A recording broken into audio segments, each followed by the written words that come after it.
नामदेव जी महाराज एकादशी व्रत ऐसा करते थे नामदेव जी कि अपनी हर एकादशी पर निर्जला करते थे। मैंने कल एक बात कही थी, व्रत कभी भी अपनी मनोकामना की पूर्ति के लिए नहीं करना है, व्रत सदैव प्रसन्नता के लिए करना है। प्रसन्न होके गौरव करके व्रत किया करो कि हाँ प्रसन्नता, एक्साइटमेंट होनी चाहिए कि मेरा व्रत है आज। नाम जप करते समय एक्साइटमेंट होना चाहिए, प्रसन्नता होनी चाहिए। वो पूर्ति नहीं है बस कि मुझे 16 माला पूरी करनी है बस, नहीं। नामदेव जी महाराज एकादशी व्रत करते थे और एकादशी के दिन जल भी नहीं पीते थे। और सुनिए, नामदेव जी का केवल इतना ही नियम नहीं था, नामदेव जी के संपर्क में जो आ जाता था एकादशी के दिन, मजाल क्या कि वो कुछ खा जाए, उसको भी भूखा रखते थे। आज कुछ नहीं खाओगे, आज एकादशी है। और नामदेव जी किसी को यदि पाते देख लेते थे एकादशी पर, पकड़ के ले जाते, चंद्रभागा में स्नान करो, कुल्ला करो। आज एकादशी कुछ नहीं पाना। एकादशी के दिन अन्न में पाप का निवास होता है। कल एकादशी है, लाखों की भीड़ आएगी कल पंढरपुर में, आज ही दर्शन कर आना सब लोग। अच्छा, मेरा पता नहीं क्यों आज बहुत मन हो रहा था कि अंतिम दिन मैं भी लाइन में लग के जाऊं दर्शन करने। वहीं से चंद्रभागा से सुबह लगे लाइन में, वो भी तो एक सुख है ना।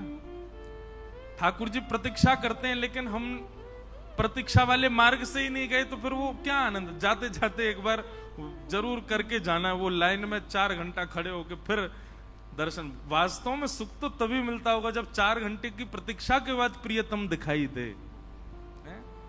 प्रयास ही नहीं किया और दिख गए, वो प्रेम थोड़े। तो श्री नामदेव जी महाराज की निष्ठा ऐसी थी, वो स्वयं तो व्रत करते थे, किसी और को भी खाने पीने नहीं देते थे। पूरे पंढरपुर में महाराज नामदेव जी की एकादशी निष्ठा का खूब वर्णन होता था।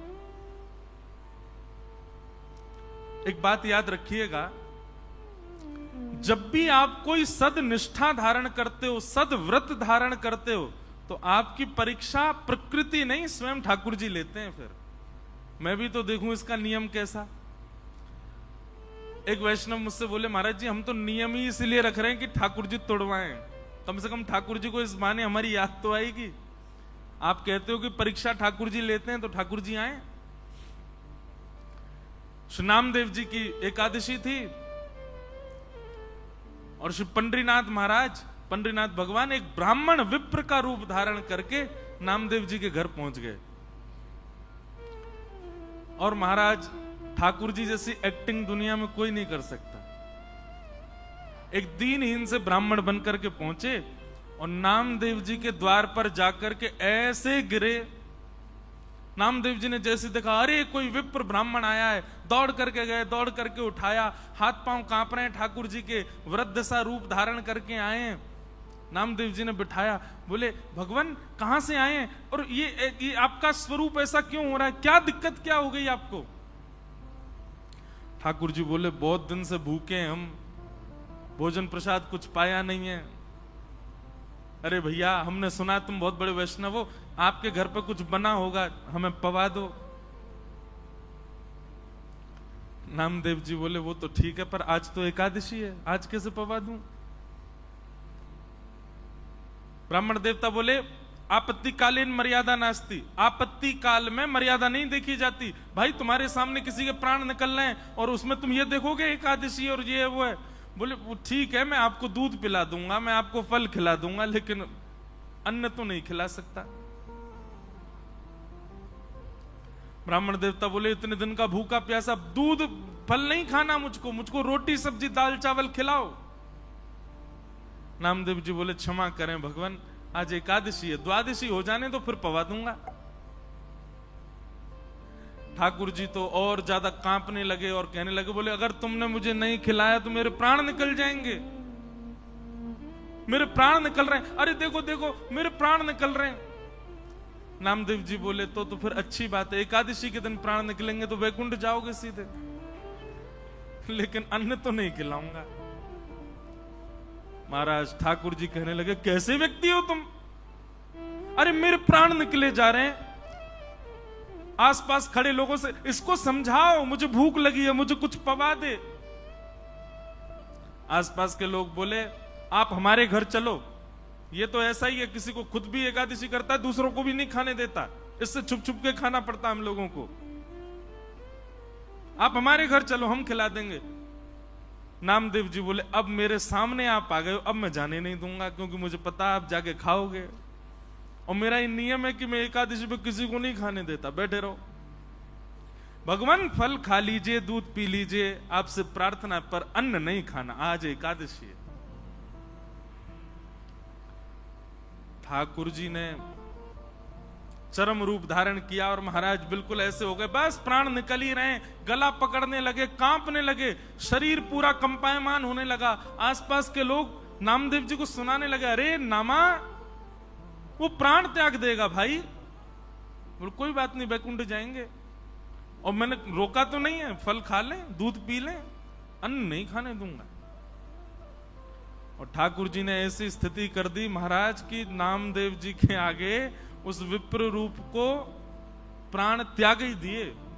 शरीर ठंडा पड़ गया, सांसें रुक गई, नब्ज काम करना बंद, प्राण निकल गए। सब लोग राम राम राम कहने लगे, अरे ऐसी एकादशी काय बात की नामा, तेरे घर पर आकर, तेरी दहली पर आकर के एक ब्राह्मण ने प्राण त्याग दिया।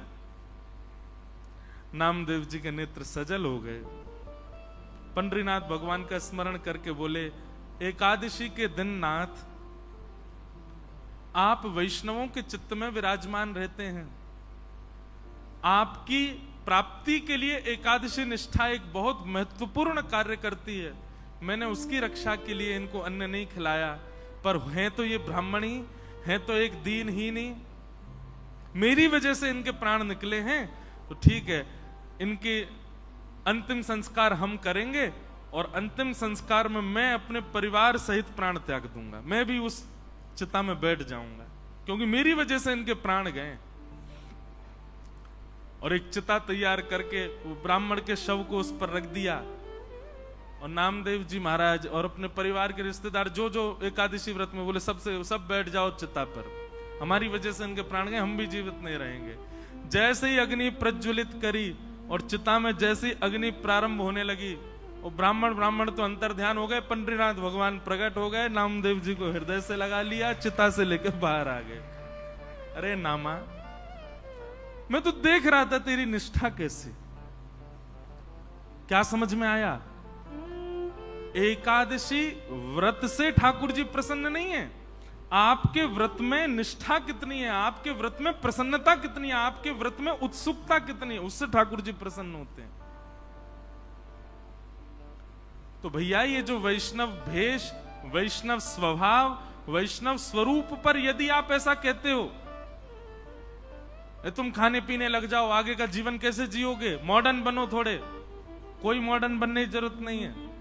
और एक बात बताएं, सबसे ज्यादा मॉडर्न वैष्णव ही होते हैं। ये संसार के पुराने विचारधारा खान पान में लगे, ये कोई मॉडर्न है? हमसे बढ़िया मॉडर्न कौन होगा? हम एकादशी पर कूटू का अपनी जिह्वा के लिए पिज्जा तक बना देते हैं वैष्णव, हमसे बढ़िया मॉडर्न कौन? तो कहने का अभिप्राय भैया, स्वतंत्रता बुद्धि में लाइए, विचारों में लाइए, मन में लाइए, तब हम असली स्वतंत्रता दिवस मनाने के अधिकारी। तो पंढरपुर की भूमि है, कल हमने बड़े प्रेम और भाव से ठाकुर जी का जन्मोत्सव मनाया। पूरे ब्रजमंडल में महाराज आनंद मग्न हो रहा है, सब ठाकुर जी का उत्सव मना रहे हैं, नाच रहे हैं, गा रहे हैं, ढोल ताशे नगाड़े सब बजा रहे हैं। नंद घरा नंद भयो जय कन्हैया लाल की, नंद घरा नंद भयो जय कन्हैया लाल की, हे नंद घरा नंद भयो जय कन्हैया लाल की, नंद घरा नंद भयो जय कन्हैया लाल की, जय कन्हैया लाल की, जय कन्हैया लाल की, जय कन्हैया लाल की, जय कन्हैया लाल की, जय कन्हैया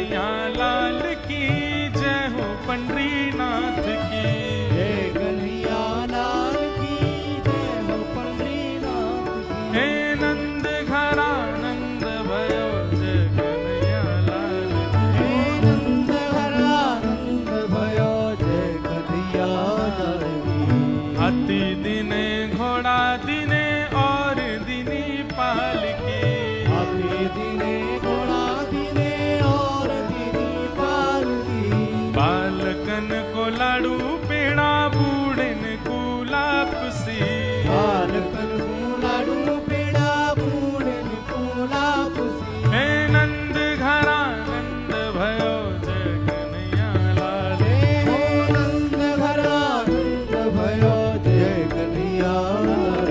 हरि है आज नंद राय के आनंद भयो, हरि है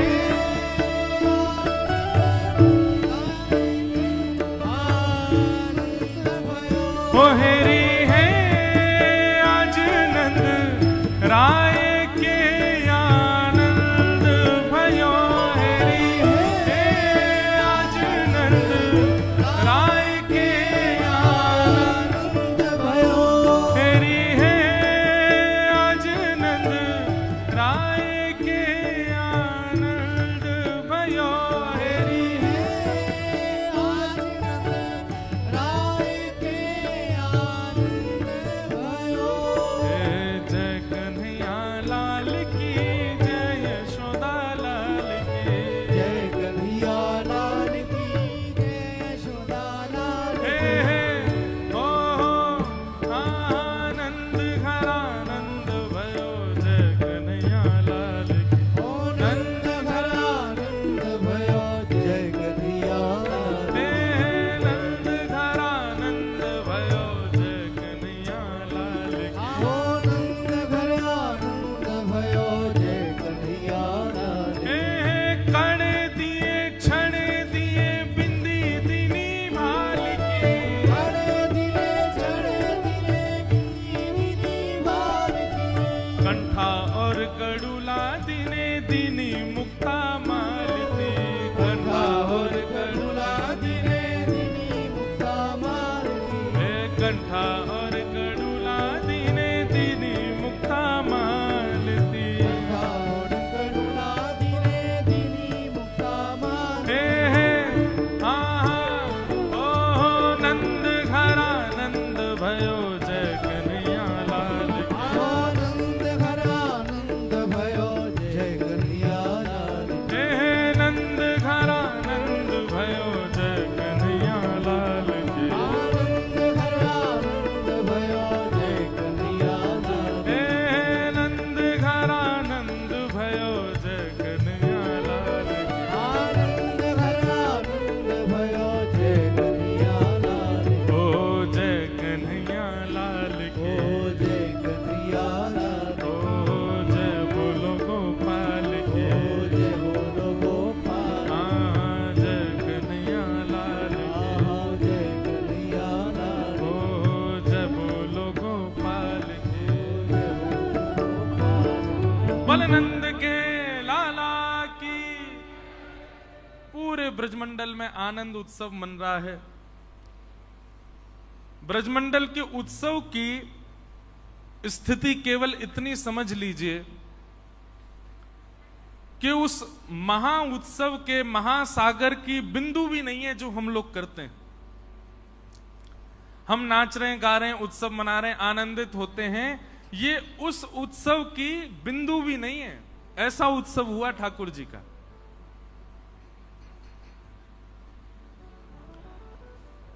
बहुत सावधानी से सुनो। पूरे ब्रजमंडल में आनंद उमग्न हो रहा है, सब नाच रहे हैं, गा रहे हैं। अच्छा एक बात बताओ, लाला एक के घर पे भयो तो फिर सब का क्यों नाच रहे हैं? ऐसा तो है ना है कि भैया हैदराबाद में कोई के घर लाला होगा, पूरा हैदराबाद नाच रहा है। बंबई में एक के घर लाला भयो, पूरा बंबई नाच रहा है। कांदीवली में लाला भयो, सब कांदीवली नाच रहा हो, पूरा बंबई कह रहा हो भाई कांदीवली मत जाओ, क्यों? एक के घर लाला हुआ, सब नाच रहे हैं। पर वृंदावन में तो यही हुआ, और केवल वृंदावन नहीं, 84 कोस ब्रजमंडल में सब नृत्य कर रहे हैं, सब नाच रहे हैं। जिसको भी सुनाई देता है, जैसे घर के बाहर आकर के कोई संदेश सुनाता है, बोले अरे भैया बधाई हो। बोले काय बात की बधाई? बोले नंद बाबा के लाला भयो है, जैसे ही सुनते हैं नंद बाबा की लाला भयो, जिस स्थिति में हैं, माताएं भोजन बना रही हैं, भाई लोग अपने काम कर रहे हैं, बच्चे खेल रहे हैं, जैसे ही सुनते हैं कि नंद बाबा के लाला भयो, उसी स्थिति में खड़े होकर के नाचने लग जाते हैं। ऐसी स्थिति, ये विचार से परे की बात है। पर पता नहीं क्यों सब ब्रजवासियों को ऐसा लग रहा है कि केवल नंद बाबा के नहीं, हम सबके लाला भयो है।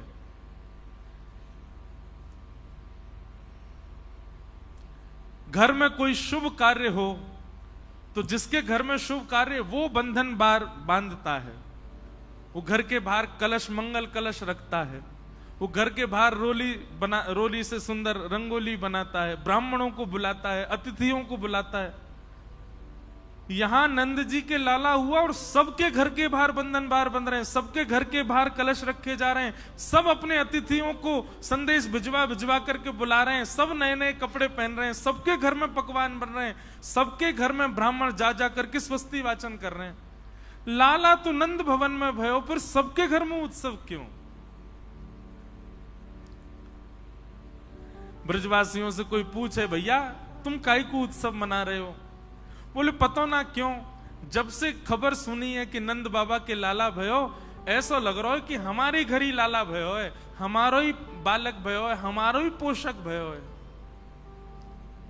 सबके चित्त में अपनत्व की भावना प्रकट हो रही है ठाकुर जी के प्रति। नंद बाबा की स्थिति क्या है? अटारी पर खड़े होकर के जो हाथ पड़ रहा है वही लुटा रहे हैं। ये भी विचार नहीं कर रहे कि ये देना चाहिए कि नहीं। भाई कोई महंगी चीज किसी को देते हैं, कमरे में ले जाकर के गुप्त रूप से उसको बता के करके, और फिर बड़ा सहज, ये इतने की सामग्री आप रखो।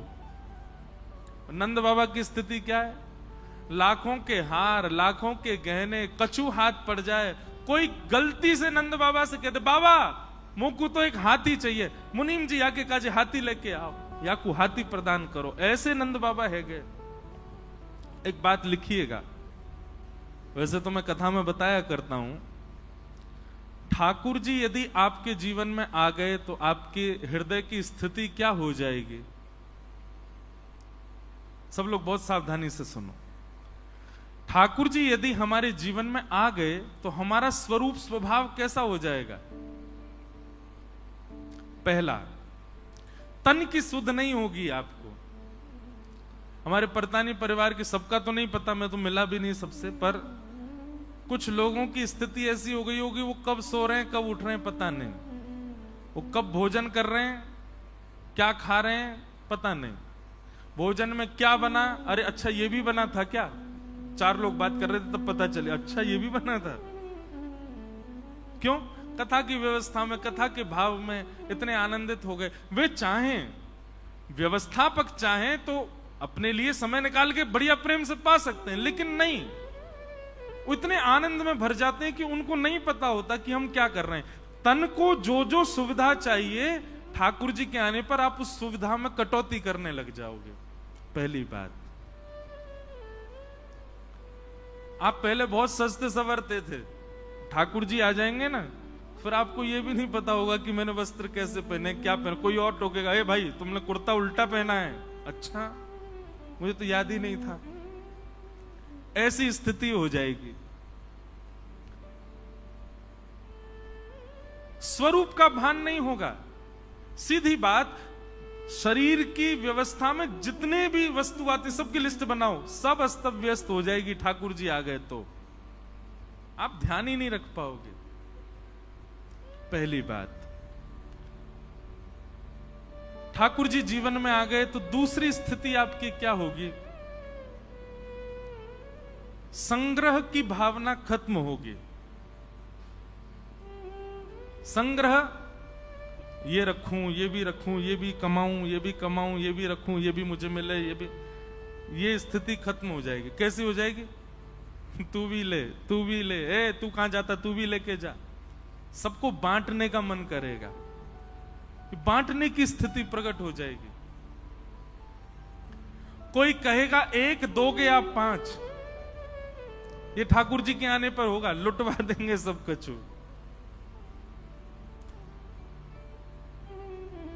ऐसी स्थिति कर देते हैं ठाकुर जी। ठाकुर जी जीवन में आएंगे तो संग्रह की स्थिति खत्म हो जाएगी, दान का स्वभाव प्रकट हो जाएगा। दो बातें हो गई। ठाकुर जी जीवन में आएंगे तो तीसरी स्थिति क्या होगी? इतना भाव आ जाएगा मन में कि कोई इतना भी आपसे कह देगा ना, मैं तो आ रहा था, बहुत जोर से धूप लग रही थी, अब छतरी थी नहीं तो धूप में ही चलता हुआ आ गया। अब उसने सामान्य बात कही पर आपके नेत्रों से आंसू गिरने लगेंगे, इतनी दया हृदय में उमड़ने लग जाएगी। एक बात याद रखिएगा, ये पैरामीटर है ठाकुर जी से समीपता और दूरी का। कोई कितना भी अपनी दयनीय बात बतावे और आपके नेत्रों में सजलता क्या, आपके चित्त में दया भी ना आवे, तो समझो ठाकुर जी बहुत दूर हैं आपसे। और कोई सहजता बता दे कि मैं तो चलते चलते फिसल गया, गिर गया, मेरे तो कमर में लगे, इसी बात से आपके नेत्र सजल हो जाएं, बहुत समीपता है ठाकुर जी की। समझ में आई बात? अत्यंत सरल भाव सुनकर के भी आपका हृदय भर आवे तो समझो ठाकुर जी जीवन में आ गए हैं। और किसी के अत्यंत दयनीय स्थिति सुनकर के भी पत्थर हृदय बना रहे तो समझो ठाकुर जी बहुत दूर हैं अभी आपसे। तो तीसरी स्थिति क्या होगी? ठाकुर जी जीवन में आएंगे तो हृदय भाव से भर जाएगा, हृदय भाव से भरेगा। ये सब लिखने वाले पॉइंट हैं। चौथा पॉइंट, ठाकुर जी जीवन में आएंगे तो क्या होगा? किसी दूसरे की उपलब्धि खबर सुनते ही आप नाचने लगोगे, आपको अच्छा लगेगा, आप प्रसन्न हो जाओगे, मन करेगा वाह ठाकुर जी बड़ी कृपा आपने, जो भले ही अपना बालक फेल हो गया हो लेकिन दूसरे का कोई बालक श्रेष्ठ बन गया है, दूसरा व्यक्ति आपसे आगे निकल जाए, आपको उससे ईर्ष्या नहीं प्रसन्नता होगी। ऐसी स्थिति हो जाएगी ठाकुर जी जीवन में आ गए तो। कुछ पॉइंट्स हैं ऐसे, ठाकुर जी जीवन में आए तो क्या क्या होगा। कितने पॉइंट हो गए? कितने? जोर से बोलो। और सोने वालों को कोहनी मार दिया करो, पुण्य मिलेगा। सत्य बता रहे, एक गोवर्धन की परिक्रमा का पुण्य मिलेगा आपको। और सुनो, जो बेचारा जग के कथा सुनना उसमें कोहनी मारी तो फिर पुण्य कम होगा, जबरदस्ती कोहनी नहीं मारना। अच्छा एक बात बोलूं, आज मुझसे कोई बोला, बोले महाराज जी आप कल कह रहे थे, परसों शिकायत कर रहे, कौन कौन लोग हैं बताओ तो। मैंने कि देखो हैं तो 2-3 ही लोग, पर 2-3 के चक्कर में पूरी क्लास को डांट पड़ती है। अब कौन है वो तो नहीं बताऊंगा, जिस दिन कथा पूरी करके जाऊंगा उस दिन छेड़ जाऊंगा उनको, तुम ही थे।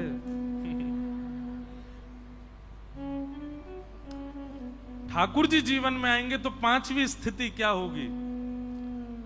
दूसरों में दोष नहीं दिखेगा, सब में गुण दिखाई देगा। मेरी लाख बुराई आपसे कोई कर दे, लेकिन मैं जब आपके सामने आऊंगा तो आपको वो दोष, अभी स्थिति क्या होती है कि एक बहुत विशेष व्यक्ति है, बहुत बड़े संत हैं, पर उनकी आपसे किसी ने 5 बुराइयां कर दी, उन संत के आने पर वो 5 बुराइयां दिखने लगेंगी आपको। हाँ सही कह रहा था, ऐसे ही है ये ऐसे ही है।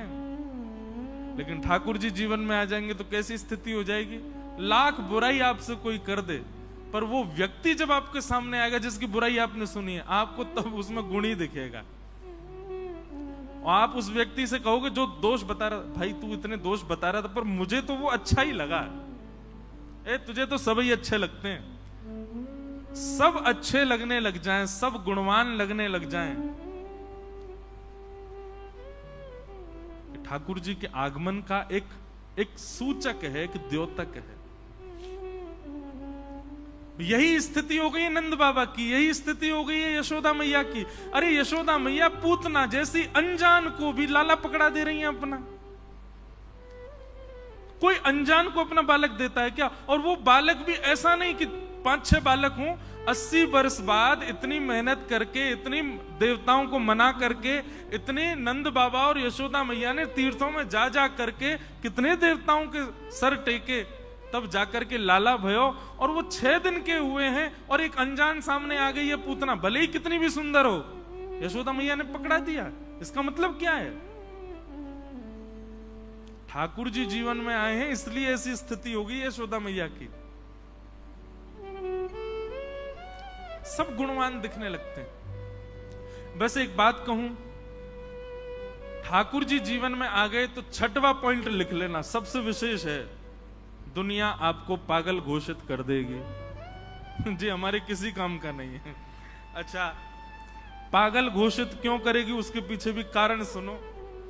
क्योंकि संसारी जैसे गुण नहीं है ना फिर आपके, आप अब ऑर्डिनरी हो गए हो, अब आप सामान्य नहीं बचे हो। अब संसार का स्वभाव है छल करना, कपट करना, ईर्ष्या करना, निंदा करना, वो एक संसार का स्वभाव है और आप उस स्वभाव से परे हो चुके हो, इसलिए संसार आपको पागल कहेगा। ये हमारे जैसा तो है ही नहीं, एलियन है, अलग अलग घूम रहा है हमसे।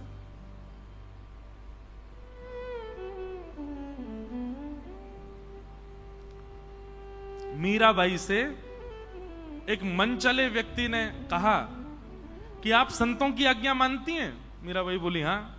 एक संत ने मुझे आज्ञा की है, क्या? कि आप मेरे साथ सो जाओ।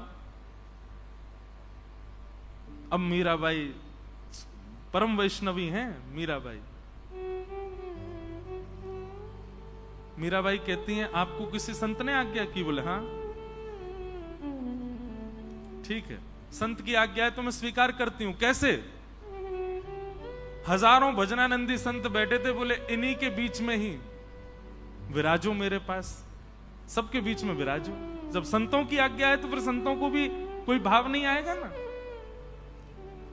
उस व्यक्ति का हाथ पांव कांपने लगे, चरणों में गिर गया, कान पकड़ लिए, क्षमा कर दो मुझे, मैंने तो आपको ऐसे ही भाव से देखा, पर आपका भाव तो बहुत उच्च हो चुका है। वैष्णव होना बहुत बहुत बहुत उच्च प्रकार की बुद्धि का प्राप्त हो जाना है। फिर संसार जैसे लक्षण नहीं रहेंगे आप में, ठाकुर जी जीवन में आ जाएंगे, आप वैष्णव हो जाओगे तो संसार के आचार विचार व्यवहार जैसा भाव नहीं रहेगा आपका, आप उससे परे हो जाओगे। अच्छा एक बात, इसमें कई लोगों को ऐसा लग सकता है कि ठाकुर जी के जीवन में आने के बाद हम क्या बिल्कुल वैसे हो जाएंगे, मतलब क्या बोले उसको, चतुर का उल्टा क्या होता? भोला। क्या हम बिल्कुल भोले भाले हो जाएंगे, मतलब हमारे साथ कोई कुछ भी कर जाए? नहीं, अत्यंत विवेकी और हो जाओगे आप। आपको पता चल जाएगा व्यक्ति के केवल राम कृष्ण हरि, ये 3 शब्द उसने आपसे बोले, उसके स्वर से, उसके शब्द से ही आप पता कर लोगे कि इसके मन में विचार जो है वो उचित नहीं है। और कोई व्यक्ति संसारी बात करेगा तो भी आपको पता चल जाएगा कि ये व्यक्ति परम वैष्णव है। इतना विवेक प्रदान करता है ठाकुर जी का सत्संग। और ये बात मैं नहीं कह रहा हूं, शास्त्राज्ञा करते हैं।